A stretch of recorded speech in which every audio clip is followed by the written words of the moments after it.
Cole McGrath, the patron saint of Infamous. Alex Mercer, the Blacklight Virus prototype from Prototype. That's right, champions. You voted for it, so we're finally doing it. Long after these characters were ever relevant. Oh, hey, look what I found in the trash. An old script we wrote for this very matchup way back in 2013. Wait, we haven't emptied our trash in 10 years? He's Wiz and I'm Boomstick. And it's our job to analyze their weapons, armor, and skills to find out who would win a death battle. With great power comes great responsibility. Tobey Maguire's not the only superhero who's had to learn that lesson. Cole McGrath was just your average delivery boy in Empire City until one day he opened a package that exploded in his face. This was the Ray Sphere, a device that, upon erupting, destroyed much of the city and tore through Cole at the atomic level, killing him instantly. Nah, actually, he scooped up some superpowers. Cool, zippity-zappity superpowers. Pew! More specifically, Cole became a conduit, one of many beings who were granted supernatural abilities from the Ray Sphere explosion. Which also turned Empire City into a godforsaken hellscape. This world needed a hero, or at least an anti-hero willing to clean up the mess he sorta technically made. Cole put his powers to the test battling rogue superpowered conduits, including the mastermind behind the blast, Kessler. Let's be real, none of Cole's powers are as sick nasty as his parkour skills, but his ability to manipulate electricity is pretty sweet too. Cole controls electromagnetic energy. Not only can he generate a smorgasbord of powerful lightning attacks, he can also manipulate thermal, kinetic, and gravitational energies. Electromagnetism is pretty broad after all. This includes his radar pulse, which detects the bioelectricity inside organisms even if they're hidden or transformed. And for good measure, he got to add some ice powers to his kit. He can throw ice grenades, shoot ice spikes, and let out some epic ice farts. He can levitate like Electric Iron Man, grind on rails like Shadow the Hedgehog, read your mind like Goku's muffin button, charge up with extra karmic energy, also like Shadow the Hedgehog, and generate force fields like Shadow the Hedgehog. But these aren't just force fields. They literally convert any matter they touch into energy that Cole absorbs. That's insane. How's that? Are you familiar with a little equation called E equals mc squared? No. Oh, well, it defines the mathematical relationship between matter and energy, essentially how much energy any given mass contains. Okay, the largest mass object Cole absorbs is a 343-gram helicopter chain gun round. Perfectly converting matter to energy is technically impossible, but hey, this is a video game. The mass contained in that bullet, when multiplied by the speed of light squared, would release an energy equivalent to over 7 megatons of TNT. This means Cole's energy output is basically fueled by a nuclear reactor. Oh, so he's like a living super bomb, always ready to go off. Sounds like my first ex-wife. Should he somehow run low on energy, he can drain it from nearby appliances to recharge. He's even learned to drain the bioelectricity from people, like this. Yikes. Cole can focus his electricity through his amp, a giant tuning fork which lets him ring around the Rosia to death. Or he can just make lightsabers out of his hands. That's cool too. And because he follows Pokemon rules, Cole's extra resistant to electric attacks. With these powers, Cole chewed through Kessler's forces, including Sasha, whose black tar powers could infect and control minds. And he eventually faced down that son of a bitch himself and pwned his ass, despite Kessler having his exact same powers. Coincidence? Turns out the architect of Cole's misery was himself from an alternate future timeline, manipulating events from the shadows to ensure this version of Cole became a better hero than Kessler ever was. Yeah, you see, Cole's superpowers are molded through his actions, increasing in power and utility based on how good or evil he acts. Naturally, as a good person, Cole shaped his powers to be more focused to target the bad guys. That's pussy shit! Evil Cole is way more awesome sus! He blows everything up! Collateral damage? Who cares? He can control fire! Well, that just happened. Oh, who wrote this shit? The point is, Kessler's whole plan was meant to prevent the apocalypse, which would appear in the form of the Beast, a conduit of unimaginable power. Cole is strong enough to create massive thunderstorms, fast enough to route electricity moving at 90% the speed of light, and maybe thanks to Kessler, tough enough to take on the Beast. Which possessed the power of the Ray Sphere itself. It could regenerate at an atomic level and eradicate all of Empire City in a single attack. Unfortunately, after a grueling battle, Cole defeated the beast once and for all. Though ultimately, it wasn't Cole's power that made him a hero. In order to stop a plague created by the Ray Sphere, Cole sacrificed his life, eradicating the conduit genes and saving all of humanity. Sure, he also killed thousands of conduits in the process, but hey, what's a few corpses when building a better tomorrow? This trolley stops for no one. Cole was remembered as a saint by the people of New Marais, as a hero by the friends he left behind, and an inspiration to future generations. A true testament to the responsibility of power. With great power comes great responsibility, but not everybody's got an Uncle Ben to tell him that. Alex Mercer woke up in hell. Manhattan Island was gripped by the horrific Black Light virus, transforming its citizens into terrifying monsters. Alex had no memories. He was a man without a past, and maybe no future. But he did have one thing. The Black Light virus can rewrite your cells all the way down to your DNA, and somehow it granted Alex incredible superhuman abilities. He can infect anyone he touches with this virus, altering their biology at the molecular level in seconds, and giving him complete control over their actions. So Alex pushed on, desperate to avenge himself and the city by finding whatever monster unleashed this nightmare, and eat them. Yeah, he can consume people to give himself a power boost. He's like Kirby, if Kirby listened to Linkin Park.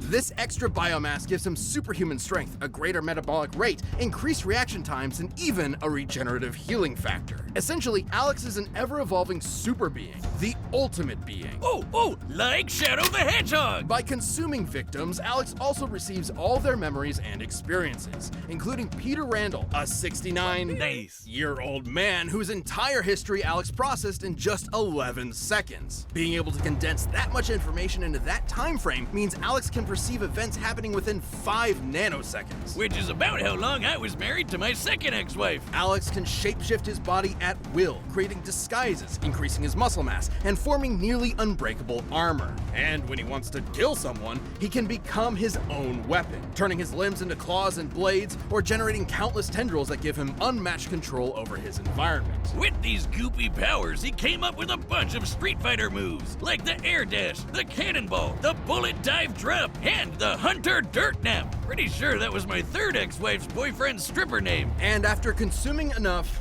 people, Alex reaches critical mass and can unleash his evil slop in powerful ultimate attacks. Like the Tendril Barrage Devastator. Oh, it's beautiful. Despite being seen as the world's most wanted terrorist, fair, Alex used his powers to stop the spread of the virus and end the city's nuclear devastation. It was then he learned the truth. He wasn't Alex Mercer at all. He was the Black Light virus itself, which absorbed the memories and likeness of the real Alex Mercer, who was not only dead, but actually responsible for all of this in the first place. To decipher this, I recreated the Black Light virus myself, the most dangerous... Why is it empty? He's right behind me, isn't he? So the man Alex was hunting the whole time was himself. Dun dun dun! That's right, Boomstick. Turns out Dr. Alex Mercer helped create the Black Light virus, and when things didn't work out and he was about to die, he recklessly unleashed it upon the city. What a petty SOB! What he didn't know was that the virus would merge with his sentience and memories and become a new Alex. How? Why? Don't question it, it's a nothing burger. But is this massive viral material that calls itself Alex actually human in any meaningful way? The poor bastard sure tried to be. Too bad humans can be dicks, and everyone kept betraying him. Even the so-called love of his life, who shot him in the face. Whoa! So Alex figured, obviously, humanity had to go. Not just go, but be made better. Whatever goodness remaining with this Alex was left behind as he plotted to unleash a second Black Light virus, recreating humanity into a super species in his own image. Great power became great terror. Classic anime RPG villain stuff. And he was strong enough to do it. Alex can casually tear buildings apart, dodge supersonic tank shells, and even defeated the Supreme Hunter, who was tough enough to survive a nuclear blast that would have leveled Manhattan. Based on the blast radius given in-game, that's 450 kilotons of TNT. Speaking of nukes, Alex survived one. His healing factor is off the chain. And after being blasted into paste, All he needed was the tiniest bit of himself to come back good as new. His healing occurs at the cellular level, making him virtually impossible to kill so long as he keeps consuming. But attempting to take over the world and kill millions of people pissed off a certain James Heller, a dude who had just had enough of his fucking weird, fucking rambling shit. Who used the same virus powers to consume Alex once and for all. Live by the Kirby symbiote, die by the Kirby symbiote. But was Alex just a virus after all? I mean, what's more human than the urge to conquer the world, drive its species to the slaughter, consume its raw genetic resources, and crown yourself king? Maybe the day Alex Mercer died was the day he truly became human. Wow, that was intense. Fuck yeah, it was. All right, the combatants are set. Let's end this debate once and for all. It's time for a death battle!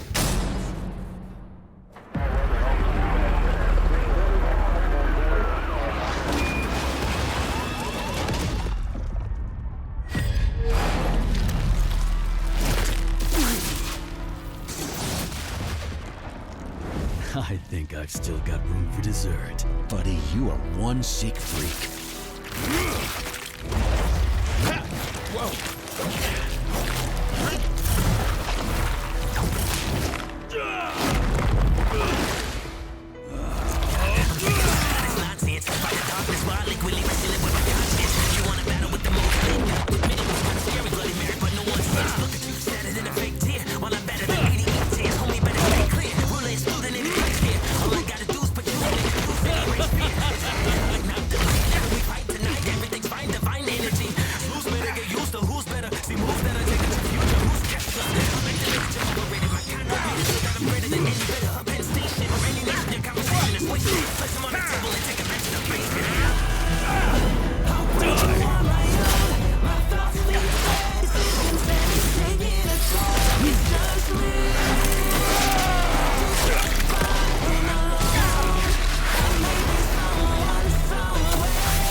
Of it.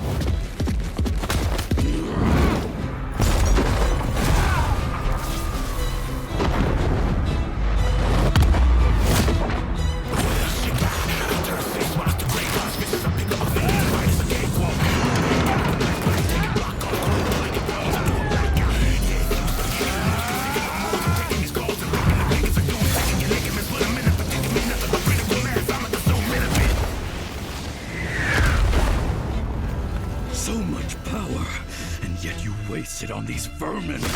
You and I can change this world for the better. The only vermin I see here is you.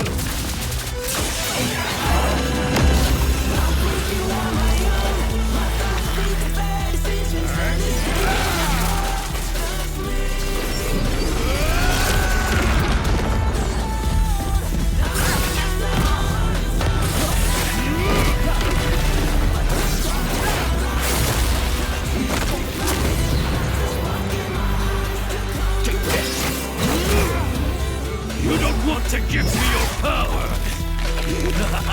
Fine! I'll just take it!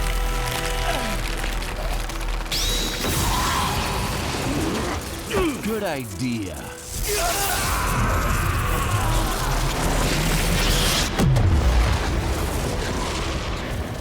This world sure isn't perfect, but it's a lot better without you in it, asshole.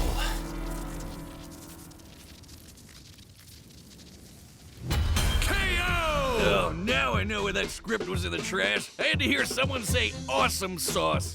Both opponents were incredibly versatile and deadly, and both could match each other's powers blow for blow. They could each create weapons, amplify their strength, and fight at range. But could Cole survive Alex's infection? Well, Alex would usually need to weaken an opponent to get that trick to work. Even then, the Ray Sphere incident that created Cole's powers in the first place ripped apart everyone else down to the atomic level, and the Beast's attacks were capable of the same thing. Considering the blacklight virus only works down to molecular DNA, it's reasonable to say Cole would be able to resist it. Sure, Alex could have potentially consumed Cole's biomass to give himself an edge, but Cole could just do the same thing to Alex, absorbing his bioelectricity to power himself back up. But nothing could challenge the gap in power. Everything Alex survived could simply not match Cole's force fields, and especially not the power of the Beast. The blast the Beast created actually had a much wider radius than the one the Supreme Hunter could survive. To compete with these foes, this means Cole was simply far more powerful than Alex. Speaking of the Beast, Cole's ability to disintegrate it at the atomic level meant that even Alex's crazy molecular regeneration couldn't stand up to Cole's might. Just like how Cole could overpower Kessler despite his resistance to electricity, or how he resisted Sasha's mind control powers, which were eerily similar to the blacklight virus. But I bet you're wondering, what if Alex fought evil Cole instead? Well, it'd be even worse, because that Cole took the Beast's power for himself. That's good night for Angry Virus Boy. Alex was a versatile, deadly opponent, but Cole's counters, speed, and raw power gave him the edge. Alex got the Cole shoulder, just like this stupid script.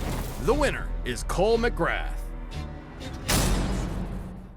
Thanks for watching, and hey, are you a Death Battle member? We've got a ballot going on right now where members get to choose a matchup for the next season. So click that join button and jump into our Champions Discord.